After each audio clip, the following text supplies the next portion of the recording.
Hello, Cancer. Kamusta? Naman sana ikaw ay okay. Ayan, Cancer, let's make silip-silip. Make silip-silip, ganun. Itong iyong June 25 hanggang June 30. So, ayan. Hindi bagay, no? Hindi ako sanay mag-inarte, guys. Pasensya na. Naisipan ko lang. At kung dati na po kayo dito, nakapag-like, share, follow, subscribe, maraming salamat sa support at sana huwag kayong magsawa. At doon naman sa mga bago, please don't forget to like, share, follow, subscribe. Patap na rin po yung bell icon para ma-update kayo, no, kapag may bago tayong upload.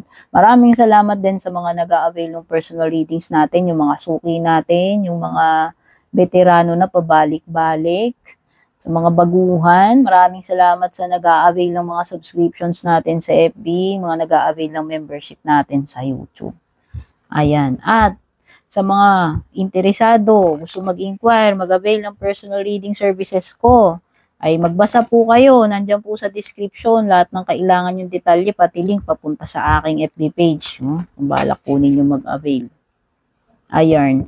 Ang overall energy mo, ayan, mainit-init pa. Cardinal Moon, be bold and make the first move. Uy! So, mukhang full of action itong June. Remaining days ng June mo, Cancer. Mukhang nasa iyo yung initiative. Kaya kung ikaw ay kikimi-kimi, totorpe-torpe, gaalangan, ikaw dapat yung mag-make ng first move. Lakasan mo yung loob mo. Okay? Ikaw, sa'yo manggaling. Ano man yung pinag-uusapan dyan. Love life ba yan? Etc. etc. Hindi ko alam, Cancer. No? Pero bahala ka na. Ikaw daw ang mag-initiate. Okay? By the way, may Gemini. By the way, highway. May Gemini energy. Oh, communication is key. Oy, ayan. Nafe-feel ko na. O baka iba may kinalaman sa love life to. Ikaw daw unang mag-reach out. Basta importante communication. Importante na pinag-uusapan yung mga bagay-bagay, hindi naguhulaan. Hindi gumagawa ka na lang ng mga kayong dalawa ng conclusion. So, hindi naman sure. May mga bagay talaga na maganda pinag-uusapan. Actually, karamihan sa buhay natin, nagwo-work talaga yung communication. May mga times na hindi na kaya ng communication lang, may ibang kailangan gawin. Pero, di ba yun muna yung, kumbaga, sa troubleshooting, yun muna yung basic, yun muna yung unang gagawin mo para ma-troubleshoot mo yung, yung issue or situation. So, this time, it's you na magiging bold, malakas ang loob, pwedeng ikaw yung mag-umpisa, magsimula, mag-initiate ng move or communication. And importante ang magkaintindihan sa pakikipag-usap. No? Mag-usap, mag-coordinate. And another Gemini sign. So, malakas energy ng Gemini dito, ha. Baka yan yung ka-deal mo, baka yan yung kailangan mong kausapin. Kailangan magkaintindihan kayo, mag-reach out, mag-communicate sa isa't isa. The answers you need are coming, of course, because communication is key. And, dapat ikaw ang mag-initiate. Ayan na, tinuturo na. Dali nga tinuturo ni mga gagawin mo dito, Cancer. Kung wala ka pang mga ganyang plano, di benas ka.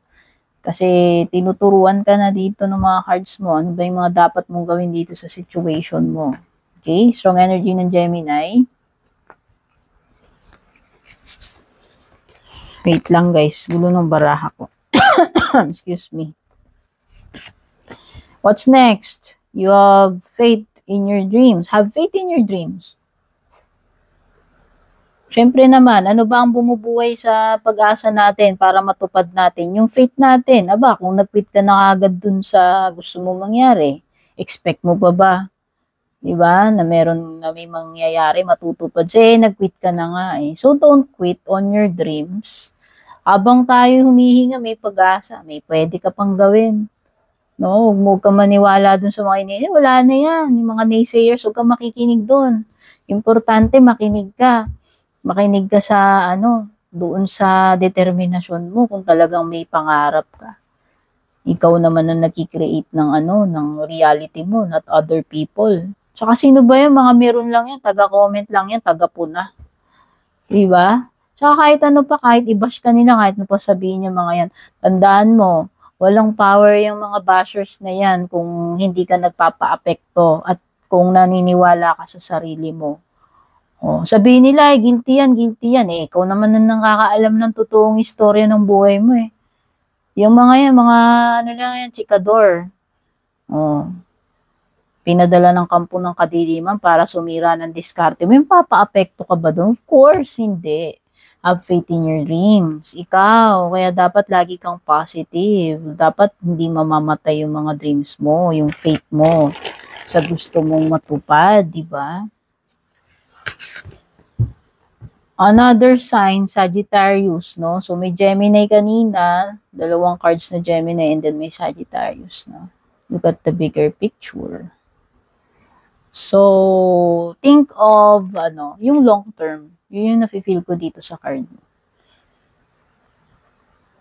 Okay, think of the yung long term na magiging outcome or ano ba yung kahihinatnan. Pagpaplano ito, and tignan mo rin yung kabuuan ng eksena ng senaryo. Huwag ka lang mag-focus sa isang side lang. No? So, siguro dapat analyze mo mabuti yung situation. Lahat-lahat ng dapat mo i-consider. Lahat-lahat ng dapat mong makita, pansinin, bigyan ng attention. Bago, kasi diba, alangan namang ito lang yung side na tinignan mo, yung likod di mo nakita. O yung kabilang side di mo nakita. So, parang yon hindi accurate, may kulang. So, dapat tignan natin yung kabuuan na sitwasyon. Hindi yung nag-focus lang tayo dun sa isang corner lang.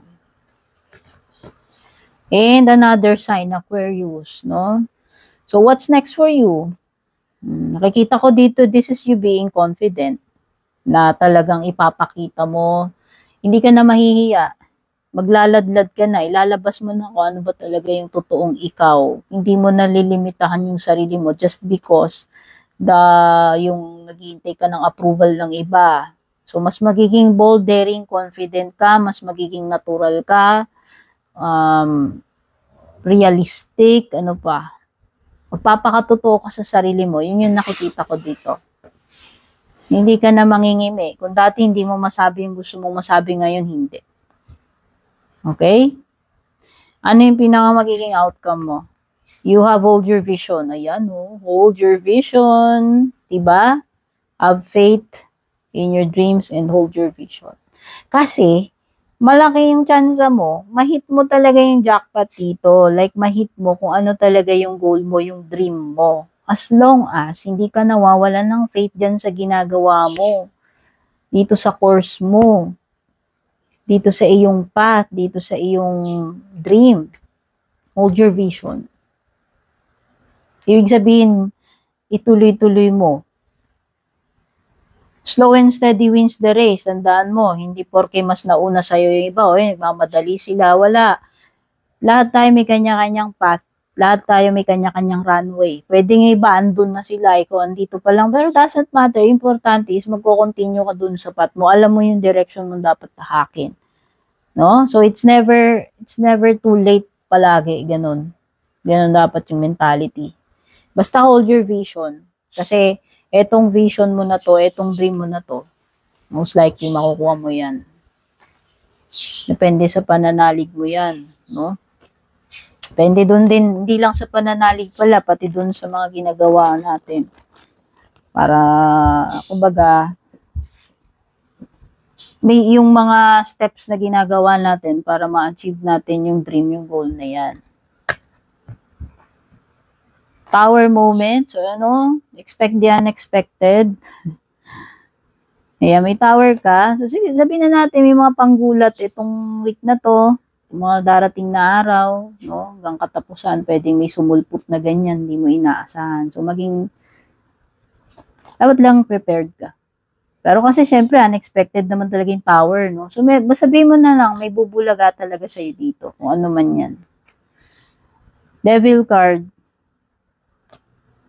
Capricorn energy. May lumitaw ba na Capricorn dito? So, dalawang Gemini card, isang Sagittarius card, isang Aquarius. So, may Capricorn na sumulpot.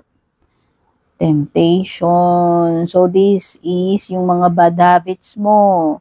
Ito yung pagiging marupok sa mga temptation. Alam mo naman kung ano yung hindi makakabuti sa'yo. Meron kang free will. Cancer. Alam mo, matanda ka na. Alam mo yung masama mabuti. So, bahala ka na dyan sa part na yan.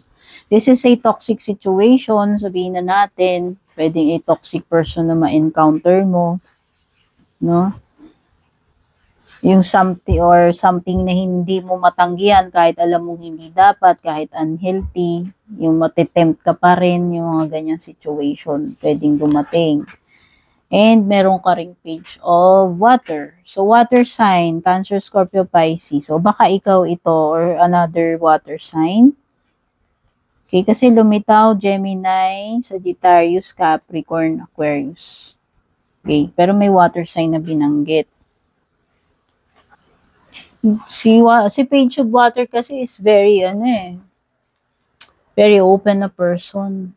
Very gentle, open-heartedness, very innocent, no?